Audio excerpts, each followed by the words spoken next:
Donald Trump once boldly promised, "End the Russia-Ukraine conflict in 24 hours." Yet today, not only has the conflict not ceased, but the United States is now signaling it might step back from mediation efforts. What exactly happened to cause the self-proclaimed top mediator to change course? The announcement that the U.S.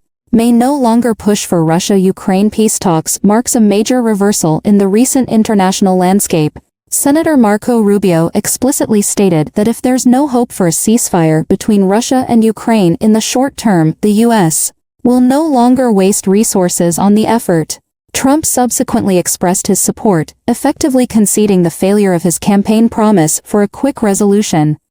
To be fair, the Trump administration did expend considerable effort trying to mediate the conflict. Tactics included pausing aid, pressuring Ukraine, threatening Russia, and even attempting to use mineral agreements to induce Ukrainian compromise. However, neither halting weapons shipments to Ukraine nor direct negotiations with Putin managed to de-escalate the situation. Instead, the Russia-Ukraine conflict intensified, rendering ceasefire agreements virtually meaningless. Trump's current focus now appears centered solely on ensuring the U.S. benefits from Ukraine's resources. After multiple rounds of maneuvering, the U.S.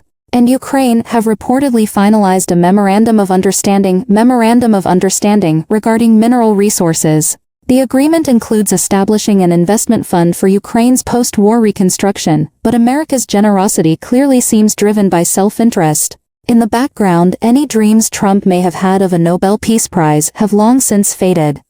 So, why did American mediation attempts fail? The underlying reasons are complex. Historically and strategically, the U.S. policy of containing Russia is deeply entrenched. From this perspective, the Russia-Ukraine conflict arguably presented an opportunity for the U.S., on one hand, to weaken the Russian economy, and on the other, to profit significantly from energy and arms deals. Against this backdrop, Trump's alternative approach to mediation was perhaps destined to lack broad support.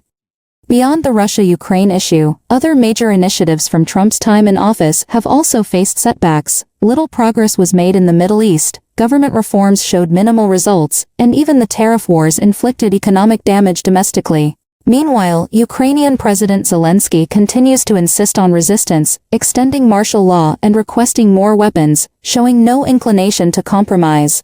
All of this has turned Trump's bold promises into empty talk.